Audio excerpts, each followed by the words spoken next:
Hello everyone, very good morning.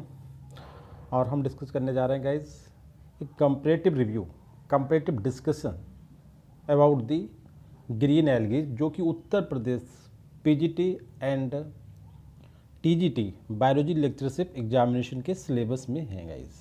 देखिए syllabus में तो brown algae, red algae, dinophyceae, diatom, सिग्लोनोइड्स बहुत सारे ग्रुप्स हैं, बट जो दोनों एग्जामिनेशन में ओवरऑल 14 एल्गी का डिस्क्रिप्शन देना है हमें। उसमें से 6 एल्गी जो हैं गाइस, जिसमें आपका Chlamydomonas, spirogyra, oedogonium, volvox, chara and ulothrix, these 6 algae belong to green algae, मतलब क्लोरोफाइसी के मेंबर्स। ठीक है गाइज। तो आज हमारा जो टॉपिक है वो हम एक कंपैरेटिव डिस्कशन करेंगे। जो भी एल्गी यूपी पीजीटी और टीजीटी के सिलेबस में है, इंक्लूडिंग हमारा जो जीआईसी का सिलेबस है, उसमें कुछ बाय नेमिंग कोई सिलेबस नहीं है, उसमें केवल एल्गी टॉपिक है।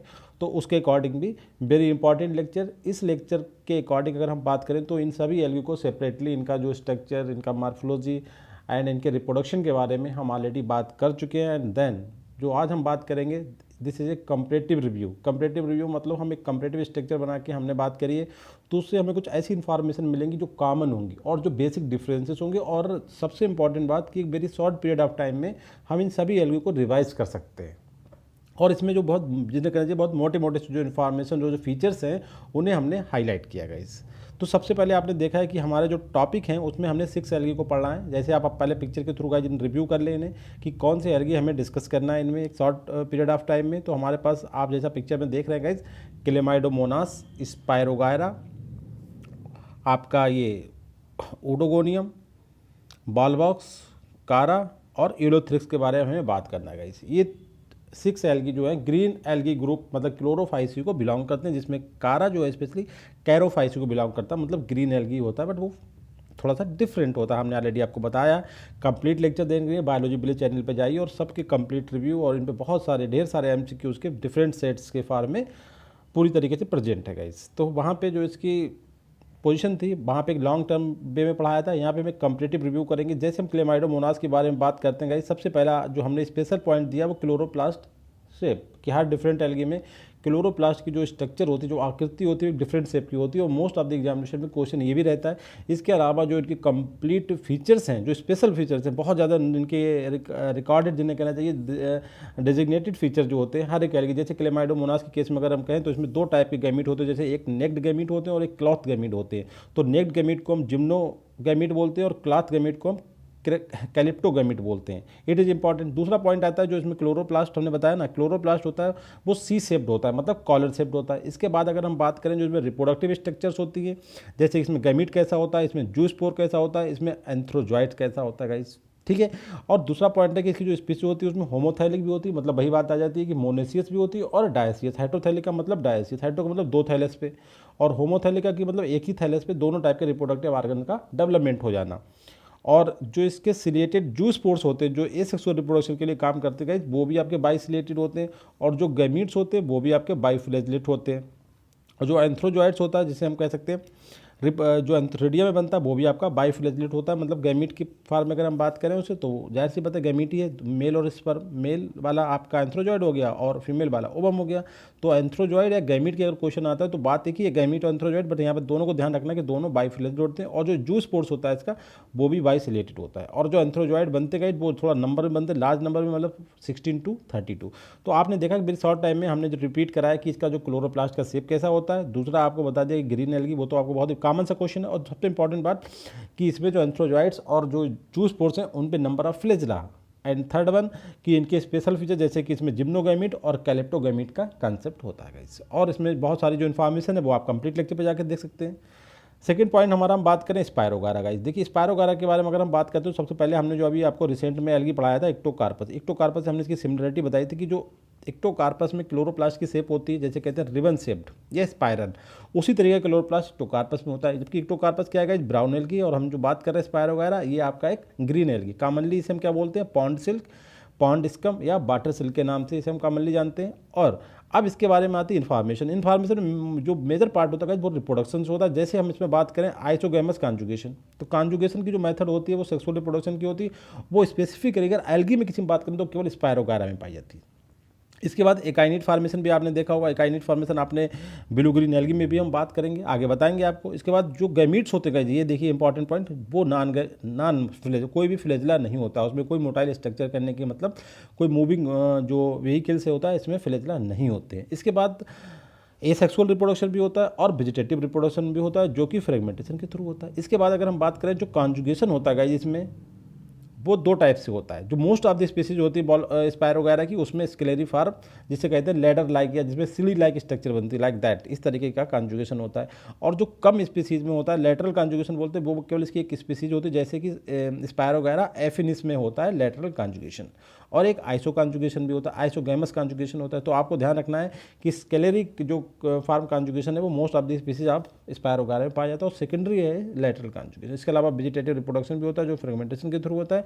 और जो गैमीट होते हैं स्पायर वगैरह में, वो नॉन मोटाइल, कहने का मतलब नॉन फ्लैजेलेटेड होते हैं। ठीक है गाइस, इस तरीके से एक short review. And third one, Oedogonium. Oedogonium के बारे में मुझे लगता है काफ़ी इंपॉर्टेंट टॉपिक है हमारा ओडोगोनियम। और जहाँ तक मैंने अपनी जो स्टडी करी है उसमें मैंने ये देखा है गाइस, ओडोगोनियम के बारे में जो इन्फॉर्मेशन है वो काफ़ी इंपॉर्टेंट इसलिए हो जाती है कि इक्टोकार्पस के बाद अगर कोई दूसरा एल्गी जो कॉम्प्लेक्स है थोड़ा सा, वो आपका ओडोगोनियम होता है। इक्टोकार्पस आपका ब्राउन एल्गी, जबकि ओडोगोनियम आपका एक ग्रीन एल्गी है। तो इसमें एक कंडीशन होती है, जो स्पीसीज होती हैं जिसमें दो कैटेगरी होती है, नरेंड्रस और मैक्रेंडस स्पीसीज का कॉन्सेप्ट होता है, वो इसी में पाया जाता है। दूसरा बात है, जो नरेंड्रस स्पीसीज होती हैं वो ऑलवेज डायोसियस होती हैं, कहने का मतलब है उनके दो डिफरेंट फिलामेंट बनते हैं और उन पर अलग अलग रिप्रोडक्टिव बॉडी बनते हैं, और इसमें एक नई स्ट्रक्चर बनती है जिसे हम बोलते हैं डार्फ मेल गाइस। ये बहुत इंपॉर्टेंट क्वेश्चन है, बहुत सारा एग्जाम में पूछा जाता है, और ये कंसर्न है आपका ओडोगोनियम में। ओडोगोनियम में दो टाइप के स्पीसीज होती है, नेक्रेंडस और मैक्रेंडस। इसके अलावा जो इसका क्लोरोप्लास्ट की शेप होती है वो आपकी रेटिकुलेट होती है। रेटिकुलेट का मतलब होता है गाइस एक नेटवर्क, एक जाल टाइप स्ट्रक्चर, लाइक दैट, इस तरीके से अगर हम जाल बनाएं तो ऐसी स्ट्रक्चर होती है इसके क्लोरोप्लास्ट की। और उसमें हर एक उसके पार्ट में जो नेटवर्क होता है, उसके जो कॉलम्स होते हैं उनमें हर पायरिनोइड्स होते हैं। तो कहने का मतलब है रेटिकुलेट क्लोरोप्लास्ट के साथ मल्टीपल पायरिनोइड्स होते हैं, ये ओडोगोनियम का फीचर्स है। इसके बाद अगर हम रिप्रोडक्शन पॉइंट आप बात करें तो गाइस इसमें एक नई स्ट्रक्चर बनती है जिसे हम बोलते हैं एंड्रोस्पोर, जो मेल रिप्रोडक्शन को रिप्रेजेंट करता है। दूसरी इंपॉर्टेंट बात है कि स्पर्म होता है, उसी को मेल रिप्रोडक्टिव। दूसरा कि ये मल्टी फ्लेजल होता है, मतलब इसमें पूरा जो फ्लेजला का ग्रुप होता है जिसे हम रिंग ऑफ फ्लेजला भी बोलते हैं, ये भी क्वेश्चन एग्जाम में आता है। कहने का मतलब मल्टी फ्लेजलेट जूस्पोर्स, ठीक है, उसी तरीके से रिंग ऑफ फ्लेजला। और इंपॉर्टेंट बात क्या है कि इसमें बहुत सेक्सुअल रिप्रोडक्शन में आपके जूस्पोर इन्वॉल्व होते हैं, और जूस्पोर मल्टीफ्लेजेटेड का कॉन्सेप्ट आपको ध्यान रखना पड़ेगा। और एंड्रोस्पोर, दो बातें आप कम से कम ध्यान रखें, मल्टीफ्लेजेटेड और एंड्रोस्पोर और रिंग ऑफ फ्लेजला की जो बात करेगी। तीन क्वेश्चन बहुत इंपॉर्टेंट है। और चौथा क्वेश्चन आपका क्लोरोप्लास्ट की शेप विद पायरिनोइड, ये भी इंपॉर्टेंट बात आता है। कभी कभी क्वेश्चन आता है कि क्लोरोप्लास्ट कैसा होता है, एक पायरिनोइड, दो पायरिनोइड है, मल्टीपल पायरिनोइड्स। और तीसरा पॉइंट कि जो नेक्रेंडस और मैक्रेंडस स्पीसीज की जो बात करी गई वो ओडोगोनियम में करी गई शॉर्ट टर्म। नेक्स्ट देखते हैं फोर्थ नंबर पे जो आपका है वो है बॉल बॉक्स का। बॉल बॉक्स काफ़ी कॉमन सा एल्गी है, और इसमें आपने देखा होगा कि इसमें जो सबसे इंपॉर्टेंट है कि इसे कॉलोनियल एल्गा बोलते हैं, क्योंकि ये कॉलोनी बना के रहता है। और इसमें दूसरी बात है कि इसकी जो बॉडी होती है वो सरफेस पे फ्लोट करती है, उसे हम बोलते हैं रोलिंग करना, ठीक है, तो इसे रोलिंग एल्गा भी कहा जाता है।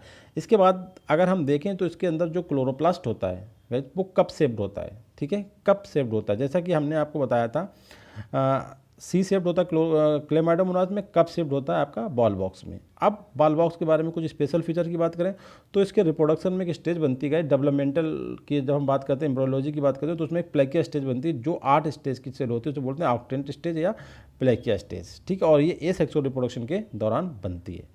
इसके बाद गाइस जो इसके जू फ्लेजलेट होते हैं, मतलब जो जू स्पोर्स होते हैं वो भी आपके बाई फ्लेजलेट होते हैं, और वो पियर शेप्ड होते हैं। और जो इसमें एंथ्रोजॉइड स्पर्म जैसे होते हैं वो भी आपका बाई फ्लेजलेट होता है। और वो आपका ध्यान रखना गाइस, इसमें इंपॉर्टेंट बात ये है, देखिए जू स्पोर जो है यहाँ पे एसेक्सुअल रिप्रोडक्शन वाले वो आपके पियर शेप्ड हैं, और जो एंथ्रोजॉइड बने वो यहाँ पे स्पिंडल शेप्ड हैं। आपको ये ध्यान रखना है बॉल बॉक्स में। सबसे इंपॉर्टेंट बात प्लेकिया स्टेज, एसेक्सुअल रिप्रोडक्शन जो कि 8 सेल की स्टेज होती है, so it is known as octant stage, ठीक है। इसमें सबसे इंपॉर्टेंट बात है इसके जू स्पोर का शेप पियर शेप्ड होता है, और जो एंथ्रोजॉइड्स होते हैं गाइस वो स्पिंडल शेप्ड होते हैं।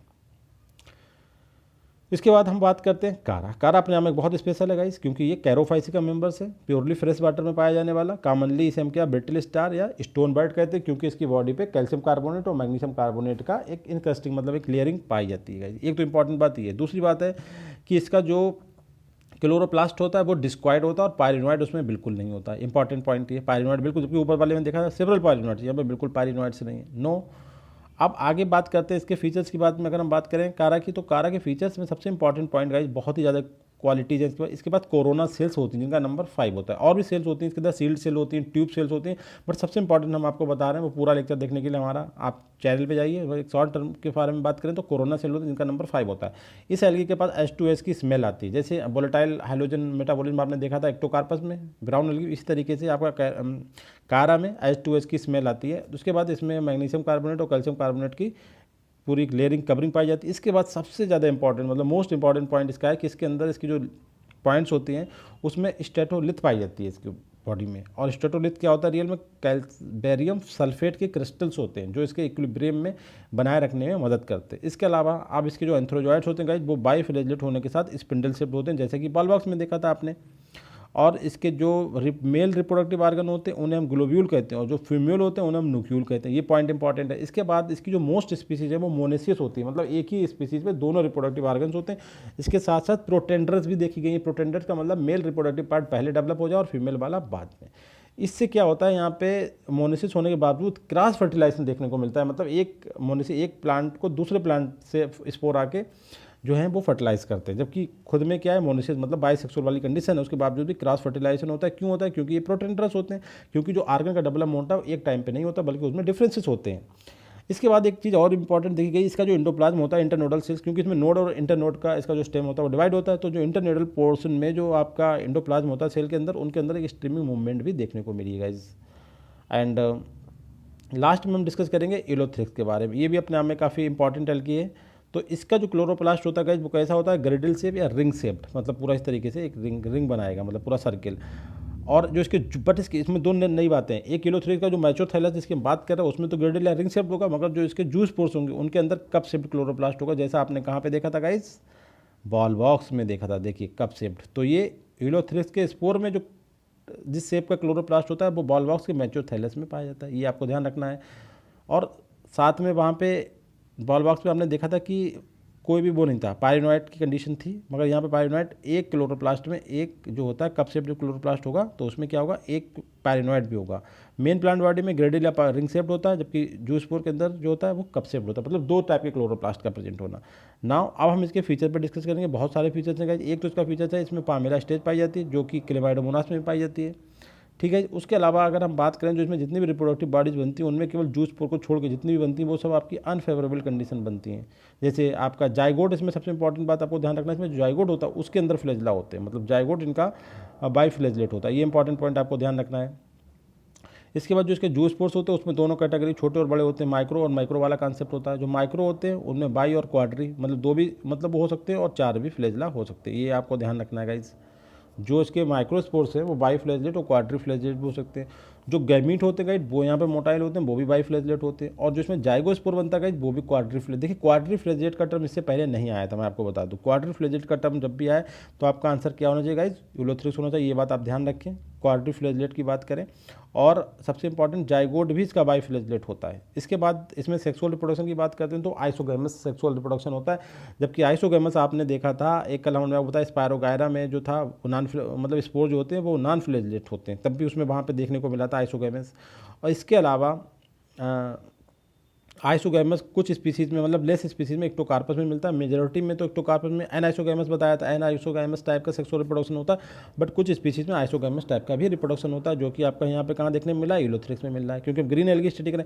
इसके अलावा आइसोगैमस कंडीशन सेक्सुअल रिप्रोडक्शन की कुछ स्पीसीज क्लेमाइडोमोनास में भी देखने को मिलती है। तो एक कंपेरेटिव स्ट्रक्चर से यहाँ पे बना है कि आइसोगैमस टाइप की अगर रिप्रोडक्शन की बात करें तो आपका क्लेमाइडोमोनास एक्टोकार्पस भी रिपोर्ट होते हैं अलॉन्ग विद दी आपका इलोथ्रिक्स। इसके अलावा अगर बात करें सेक्सुअल रिप्रोडक्शन जो जूस पोर के थ्रू होता है, और जूस पोर जो होते हैं थिनवाल्ड, बाइफ्लैजेलेट या क्वाड्रिफ्लैजेलेट, दोनों कंडीशन यही वाली बात आएगी गाइस। यहाँ पे जो ये जूस पोर्स है ना ये आपके बाई और क्वाड्री दोनों तरीके के हो गए। ये पॉइंट ए प्लेनोस्पोर भी बनते हैं जो कि आपके थिनवाल्ड होते हैं, राउंडेड होते हैं शेप में, और ये नॉन सिलेटेड होते हैं। ये ध्यान रखना है, इसमें किसी तरीके का वो नहीं होता क्वाड ए प्लेनोस्पोर। ए प्लेनो का मतलब या ए का मतलब होता है नॉन से, तो ऐसे भी ध्यान रख सकते हैं गाइस, वैसे ऐसे भी हम बता रहे हैं नॉन।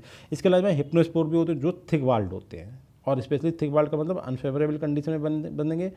पामेला स्टेज के बारे में बता चुके। राउंड स्टेज होती है, अनफेवरेबल कंडीशन बनती है स्पेशली शॉर्टेज ऑफ वाटर के टाइम, और इसकी जो सेल्स होती है वो डायरेक्टली इनडायरेक्टली जो है जूस स्पोर्स बनाएंगे और फिर उन जूस स्पोर्स से न्यू प्लांट का फार्मेशन होगा। इसके अलावा इसमें एकाइनेट का भी फार्मेशन होता है। बहुत ज़्यादा रिप्रोडक्टिव स्ट्रक्चर बनती है जिसमें वेरी मच मतलब डाइवर्स रिप्रोडक्टिव स्ट्रक्चर का फार्मेशन करता है इलोथेरिक्स, और जो इसकी एकाइनेट होती है वो भी अनफेवरेबल कंडीशन बनती है और थिक वाल्ड होती हैं।